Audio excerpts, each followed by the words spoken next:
Welcome to the Astro Tantric YouTube channel. Here, we explore the history, meaning, and cultural background of astrology and Tantric Vidya in a safe and educational way. ओम श्री धन्वंतरी देवाय नमः नमः भगवते वासुदेवाय। जय गुरु विश्वबंधु नमस्कार। सबार चरणे धन्वंतरी देववैद्य धन्वंतरी যা যে গোসাই দেবতাদের বৈদ্য ছিল অর্থাৎ কবিরাজ ওস্তাদ বুঝো তার শ্রীমুখের কিছু কয়েকটা বশীকরণ মন্ত্র ও টোটকা ধন্বন্তরী দেব যে মন্ত্র দিয়া দেবলোকের চিকিৎসা দি করছে, যে গাছগাছরা দিয়া যে টোটকা দিয়া তার কয়েকটা দুই একটা বশীকরণ টোটকা তোমাদের দিছি, যদি করতে পারো আশু ফল পাওয়া যাবে। কি আছে বশীকরণ টোটকায়? আঙ্গং গণপত্যায় নমঃ, আঙ্গং গণপত্যায় নমঃ। এই মন্ত্র ৪৫ দিন নিয়মিত কেউ যদি একমালা জপ করে এই মন্ত্র, তার ধন ও বিদ্যা অবশ্যই বৃদ্ধি হবে। ধন ও বিদ্যা অবশ্যই বৃদ্ধি হবে।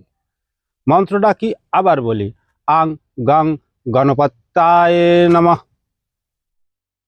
এইটুকু। এই মন্ত্রের আরো বিধান আছে, বলি একটু করে। এই মন্ত্রই একমালা করে জপ করলেই সবাইকে বশীভূত করা যায়, ত্রিলোককে বশীভূত করা যায়। শতবার জপ করলে ত্রিলোক বশীভূত, প্রিয়জন ত্রিলোকের কাছে প্রিয়জন হওয়া যায়। অষ্টোত্তর সহস্রবার অর্থাৎ ৮০০০ বার জপ করে শিখা বন্ধন করলে, শিখা যে আমরা মাথায় পাগড়ি বাঁধি না, ফেটকি বাঁধি না, ফেটকি যে জায়গায় যাবা ওই পাগড়ি বাঁধা থাকলে সব স্থানে জয়লাভ করতে পারবা। এই একই মন্ত্র। কৃষ্ণ তিল ঘৃত একত্রিত করিয়া এই মন্ত্রে যদি হোম করা যায়, ৩ দিন অষ্টোত্তর সহস্রবার হোম করলে নৃপতি অর্থাৎ রাজাকেও বশীভূত করা যায়। কৃষ্ণ তিল আর ঘি একসাথে করিয়া যদি ৩ দিন ৮০০০ বার করিয়া হোম করা যায়, রাজাকেও বশীভূত করা যায়। উপবাস করিয়া চতুর্দশী অষ্টমী বিঘ্নরাজের পূজা অর্থাৎ ভগবান গণেশের পূজা করতে হবে। পূজা করার পরে কি করতে হবে? তন্ডুল অর্থাৎ আতপ চাল তিল একসাথে করে অষ্টোত্তর সহস্রবার অর্থাৎ ৮০০০ বার হোম করলে সর্বত্র জয়ী হওয়া যায়। মন্ত্র কিন্তু একটা। এইবার স্ত্রী কি করে বসাবে তার এক অক্ষর মন্ত্র বলি, কিন্তু ভয়ঙ্কর জিনিস। স্বয়ং গরুর পুরাণের থেকে দিচ্ছি আমি, অন্য দিক ওদিকের না। গরুর বাহন, শ্রীহরির বাহন গরুর পঙ্খী আর দেবতাদের বৈদ্য ধন্বন্তরী, এই দুইজনে যে কথোপকথন জগৎ কল্যাণের জন্য যে ইতিহাস, যে মন্ত্র চিকিৎসা দিয়ে হয়ে গেছে, আমি তার থেকে দিচ্ছি কিন্তু তোমাদের। এটা কোনো চল চাতুরের কোনো সিন নাই। হ্যাঁ, হ্রিং এই মন্ত্র লিখে যে কাছে রাখে যে স্বামী, তার স্ত্রী একান্ত বশীভূত হবে। হ্রিং, এটা হ্রিং হবে না, হি হায়রে ফলা দীর্ঘিকার অনেশ্বর। কি হবে বুঝে নিও, অত বুঝি না, আমি একটু কম বুঝি না। হায়রে ফলা দীর্ঘিকার অনেশ্বর শব্দটা লিখে স্বামী তার নিজের কাছে রাখবে। কিন্তু এই মন্ত্রের কাছে রাখতে এলে পর আগে এরে ১০,০০০ বার জপ করে নিতে হবে, তবে কার্যকারী হবে। এই একই মন্ত্র এক আসনে বসে ১০,০০০ বার যদি কোনো পুরুষে জপ করে, সেই পুরুষ যার দিকে তাকাবে সেই বশীভূত হবে। যে রমণী তারে যখনই দর্শন করবে তখনই তার বশীভূত হবে। এক অক্ষর মন্ত্র, কিন্তু বীজ মন্ত্র। কিন্তু বোঝো, দেব বৈদ্য ধন্বন্তরীর মুখের বাণী। আবার এই মন্ত্র দিয়ে আরো কি করা যায়? মনশিলা, তেজপাতা, কুসকুম, গ্রচনা একত্রে করে তিলক কপালে ধারণ করলে যে রমণীর সামনে যাবা সেই রমণী তোমার ইশারায় নাচবে, বশীভূত হবে। সহদেবিকা, ভৃঙ্গরাজ, শ্বেত অপরাজিতা ললাটে তিলক ত্রিভুবন বশীভূত হয়। আবার বলি, সহদেবিকা অর্থাৎ শ্বেত বিড়ালা, ভৃঙ্গরাজ, শ্বেত অপরাজিতা এই তিনটে দিয়ে উপরোক্ত মন্ত্রে অভিমন্ত্রিত করে তিলক ধারণ করিয়া বেরোলে সর্বজন বশীকরণ হয়। হস্তিকর্ণ পলাশের পাতা চূর্ণ দুধের সাথে ভক্ষণ অর্থাৎ যে সেবন করে সকল প্রকার ব্যাধি হইতে সে মুক্তি থাকে, 1 সপ্তাহের মধ্যে বিমোচন হয়ে যাবে। আবার বলে এই কথাটা হস্তিকর্ণ পলাশের পাতা চূর্ণ দুধের সহিত যদি কেউ সেবন করে অর্থাৎ খায়, 1 সপ্তাহের মধ্যে যে কোনো ব্যাধির থেকে সে বিমোচন পাবে। আবার ওই ঔষধ পূর্ণতা 100 পাল পানের শ্রুতিধর হয় মানব সকল, অর্থাৎ এই শ্রুতিধর হয় মানব সকল, সিংহের মতন অর্থাৎ সে বলশালী শক্তিমান হয় যদি 1 সপ্তাহ কাল কেউ এর 1 পক্ষ কাল অর্থাৎ 15 দিন কেউ যদি সেবন করে, তার শরীরে বলবীর্য হুষ্টপুষ্ট হয়। বিক্রম ধরে অর্থাৎ সে বিক্রমত একটা প্রকৃতি একটা পুরুষ হয়।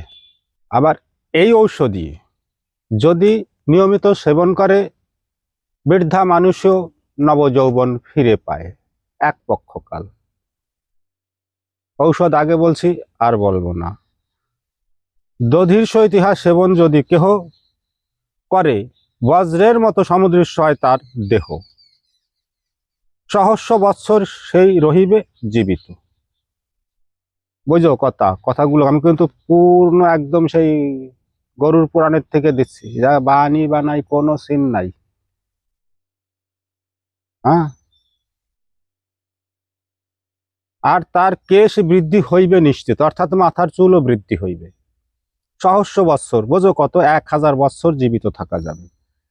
জিনিসটা কি আবার বলি, হস্তির কর্ণ পলাশের পাতা চূর্ণ দুধের সহিত,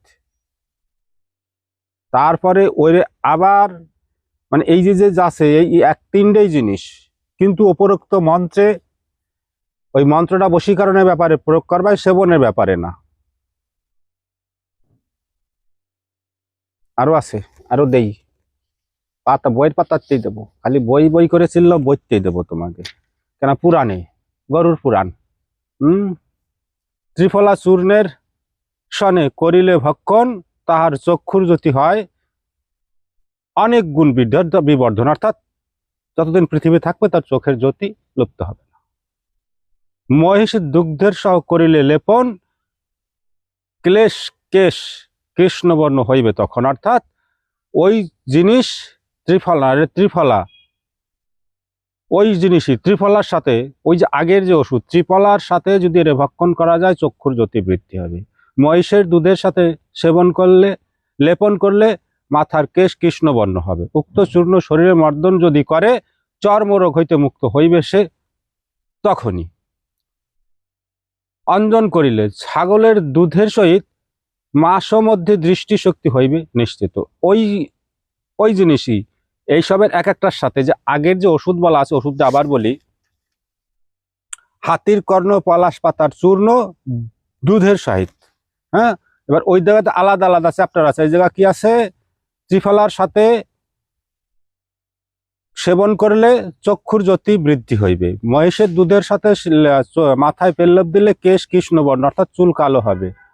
উক্ত চূর্ণ শরীরে মর্দন যদি করে চর্মরোগ হইতে বিমুক্ত হইবে তখন। অঞ্জন ছাগলের দুধের সাথে চোখে যদি কাজল দেয় দৃষ্টিশক্তি বাড়বে। শ্রাবণে পলাশ বীজ করিয়া গ্রহণ সযতনে তুষহীন করিবে তখন। সযতনে তুষহীন অর্থাৎ পলাশের বীজ তুষের মতো গুরু করিয়া উক্ত বীজ করিয়া চূর্ণ 6 মাস নবনীতে করিবে ভক্ষণ। নিত্য ভক্ষণ পরিমাণ 1 তোলা হবে। পুষ্যায় পূর্ণাবা মূল করি উত্তোলন। জলের সহিত কেহ করিলে সেবন তাহার নিকটে কিংবা গৃহেতে তাহার সর্পণা আসিবে, তাহাতে না আছে বিচরণ। নোটে শাকমূলে তুণ্ডুলোক সহিত পেশনে ঘৃতের দ্বারা হইলে সেবিত সকল প্রকার বিষ নষ্ট হয় তখন। আমি ইহা করিয়াছি কহিতেছি শাস্ত্রের ভাষায়। এটুক কইলাম, আর কইলাম না। যদি ভালো লাগে কইও, অপুরান্ত আছে যা আমাদের শাস্ত্রীয় যে বেদ ধর্ম, দেখো গরুর পুরাণ, এতে শুধু চিকিৎসা পদ্ধতি যে আমাদের আদি আদি অনন্তকালের পদ্ধতি, প্রথম একদম ফার্স্ট যে বিদ্যা দ্বারা দেবলোকের থেকে মানব লোকের চিকিৎসা হয়েছে। আসো সবাই ফিরে আসি, এই চিকিৎসা পদ্ধতি ধরি, জীবন সংসার সমাজ সুন্দর করে তুলি। বলো ধন্বন্তরী দেবের জয়।